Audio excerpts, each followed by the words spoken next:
Twitchell's Book 1, Dwindling Magic. Written and read by T.D.L. White. Chapter 22. Old Friends. The first thing that Nick wanted to do after touching down in Twitchell's forest on Monday morning was to check to see if there were any 6 GHz Wi-Fi signals. Now that he spent his nights and weekends at Elf's house, he didn't exactly need the extra access, but he was curious, and it bugged him that he hadn't properly followed up on Andy's comment in the laundry. There had been no email back from Aramie, the Association of Rare and Magical Items, about whether they could get access to the auction site. And when Nick pulled out his laptop just as they reached the edge of the trees before Twitchell's lawn, James asked eagerly, "Are you checking your emails?" "No," Nick said, opening the laptop up and logging in with one hand. "I don't get data here, remember?" "How far do you think it is from here to the college building?" "Over 50 meters, James said, looking out through the trees. Maybe more." Nick had changed the settings so the laptop would be looking for 6 GHz Wi-Fi signals. He brought up the network panel. Might be too far away to... A list of a dozen or more networks appeared on the screen. He scanned through them. They were called things like twit_recep, twit_doors C2, twit_sec1. Exactly the sort of thing that he had expected to find on his first day. "What is it?" Jenny asked. "There is a network here," Nick said. "A big one. All running on 6 GHz. I'm going to try and see if I can map it out during the day." "Well, don't take any risks," Jenny said. "You know that the caretaker will take that laptop in a heartbeat if you get caught." Jenny was right. It would be silly to risk losing the laptop. But the discovery of a whole new network, one that was right under his nose all along, was something that Nick couldn't easily ignore. He put the laptop away in his bag and headed to the dorm room with James.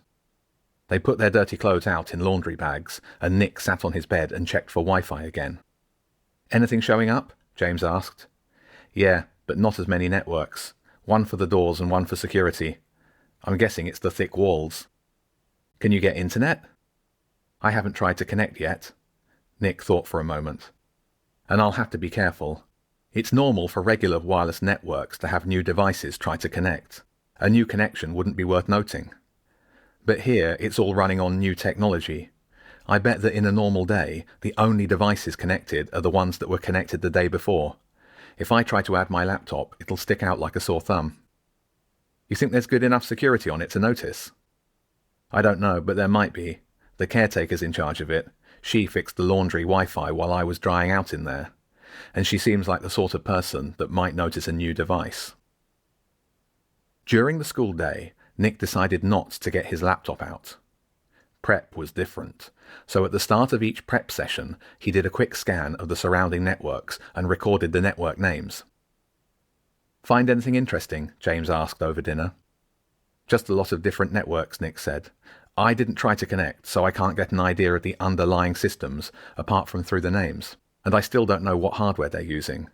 I can see the networks exist on the laptop, but there's no sign of any Wi-Fi routers around the school at all." After dinner, they wrapped their ID badges in foil in their dorm room, and minutes later they were back in Brighton. That's better," James said, dumping his bag on a chair in the kitchen. "You feeling it more now?" Jenny asked from her yoga mat. "I mean, you only used to notice being away from more than a whole day." "I could always feel it," James said, before adding, "but yeah, it's worse now, definitely." As usual, Nick's phone was buzzing excitedly as it connected with the world outside Twitchell's. "We've got a reply from Aramie," he said, sitting down and opening his laptop. "Who?" Elf asked. "The Association of Rare and Magical Items," Nick said. "The auction site." "What did they say?" James asked excitedly. "Can we go to the auction?" "Dunno, it's just a phone number." "Let's call it," James said, digging his phone out of the bottom of his bag. "You think it's safe?" Jenny asked. "We should work out what to say." "I never do anything that involves talking to people," Nick said, "but I wouldn't use my phone, or any of ours. We don't know who's at the other end of this number." "Or what," Jenny said. Nick pulled his gown off and picked gently at the end of a long, thin scab. He had no intention of dealing with any more dangerous creatures in person. But doing it over a phone line was fine with him. "We can use the house phone," Elf said. "There's a business phone in my dad's old office. I unplugged it years ago, but I bet it still works. If we plug it in, call the number, then we can just unplug it when we're done." "Let's do it," James said. "I know it's late, but it can't hurt to try." The first flight of stairs led up to the floor where Nick slept. It was actually at street level, so would be called the ground floor, and had his bedroom, a bathroom, Jenny's room, and a living room that Nick hadn't even looked in. It also had a big entrance area, which, now they walked past it to the next set of stairs, Nick noticed, part covered by a waterproof jacket, was a full suit of armour that looked like it had seen serious battle time. The next staircase was much grander than the one between the ground floor and the kitchen. It was all dark wood and thick carpet with old paintings and weird ornaments. On the first floor, Nick had not bothered to visit it before, was James's room, another bathroom, some kind of music room, and Elf's dad's office. There was a series of statues along the hallway that might have been Greek or Roman, and another, smaller, suit of armour, along with some long-dead houseplants. Elf turned the office light on, which didn't do much more than add a dim film of colour to the furniture and carpet. The room was big, filled with bookcases, piles of books, more ornaments and dead plants, and a huge wooden desk covered with papers. Behind the desk was a plush leather office chair, which Elf rolled to the side. She turned on a desk lamp that oozed out an orange glow about a foot in radius. She moved some papers to reveal an old-style phone, a grey plastic unit with a handset attached by a coiled cable. Another cable ran out from the phone and across the desk. Elf followed it to the wall and plugged it in. A small screen, backlit in green, sprang to life. "What did your dad do?" Nick asked, looking around at the bookshelves that had a distinct similarity to Twitchell's library. "He and Mum were furniture dealers. They ran a company together, buying and selling old chairs and tables and wardrobes and things. They liked old stuff." That explained the old books and the suits of armour. Nick made a mental note to check out the rest of the house at some point. There were 2 more floors above this one that he'd never even seen, the topmost being Elf's attic bedroom. "Jenny, you speak," James said. "Just try to get an appointment to look at the portal book, and if you have to, say we've got some magic stuff to sell. If it goes to answer phone, let's just hang up and try again in the morning." Jenny nodded. "What's the number?" Elf asked. Nick held his phone out with the email on the screen, and Elf dialed it in, then pushed a button, and it started ringing out of a little speaker. "Don't you need to pick the hand—" Nick started to say, but James cut him off. "Shh!" There was a click as the call was answered. The voice was old and wheezy and slow, but came through clearly. My, I haven't had a call from this number in years," it said excitedly. "Jacques Pontneuf? Or is that Marie? A bit late for furniture dealings, but I can make an exception." There was a pause, and Nick looked at Jenny, who said nothing, and looked at Elf, who looked stunned. James nodded at her and gestured for her to say something. It's not Jacques or Marie," Elf said quietly. "It's Elf. Elf Pontneuf." There was silence from the other end of the line. "Hello?" Elf said. "Little Elf," the voice said. "You sound so grown up." "I'm 14. "Well, that's practically an adult. How time goes by. What can I do for you?" "You knew my parents?" Elf's voice wobbled slightly as she spoke. "The Pontneufs. Oh, yes, I know them well. Bought a few good pieces of theirs over the years. Is that why you're calling? Do they have something new?" James waved his hand to get Elf's attention and mouthed "the auction" at her. "I'd like to attend the auction," Elf said, still a little uncertain. "There's something I want to buy." "Which auction are you talking about, young lady? There's a Victorian furniture sale coming up at Sotheby's in a few weeks. Or do you have something older? That old desk in Jacques' office, it's a marvellous thing. Louis XV, if I remember right." No, not a desk. Elf sounded more confident now. The magic auction.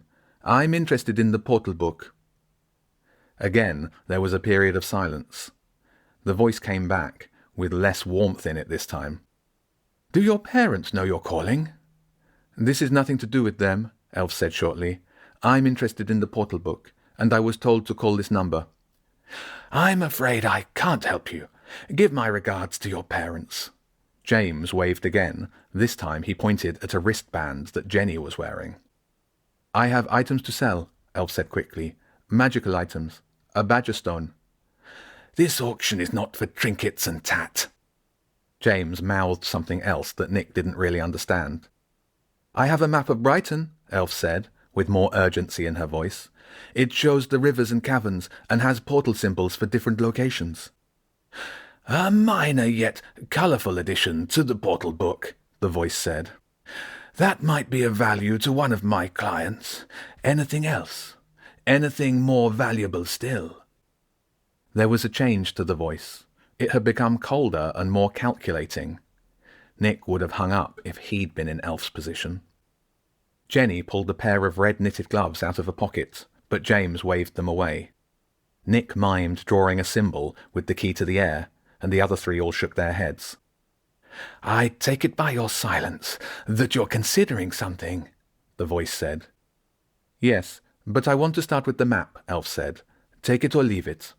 The voice chuckled. You drive a hard bargain, but we haven't even talked about value yet. Yes, I am interested in the map. I'll need to see it, of course, to test its authenticity. Where and when? Elf asked. I'll send an email. And feel free to bring anything you have that is more powerful for me to look at. I'll make it worth your while. Give my regards to Jacques and Marie. Goodbye. The line went dead. Something about the way they'd said regards made Nick shiver. Who was that? James said, shaking his head. Are you okay, Elf? Jenny said. That can't have been easy. They must have recognized the phone number. They knew me, Elf said. Knew my parents. Knew about this desk. She touched the wood gently. But I didn't like them. Neither did I, Nick said. They started kind of nice, then went weird. Oh, here we go. He pulled his phone out. Got an email already. It's from someone called Mrs. Moss. Looks like we've got an appointment for 5 p.m. on Wednesday at an address in London. He showed the phone to the others before adding, I'll forward this to you all. That's cutting it fine, Jenny said. We'll have to risk a daylight portal to get there in time. Elf followed the phone cable to the wall and unplugged it. I don't really want to speak to them, but they might know something that can help me. We might be able to get the book back and get some information on your parents, James said. If they've got the portal book with them when we see them, this might work out well for everyone. As hopeful as James sounded, Nick didn't think that whoever was at the other end of the phone was going to make things easy for them at all.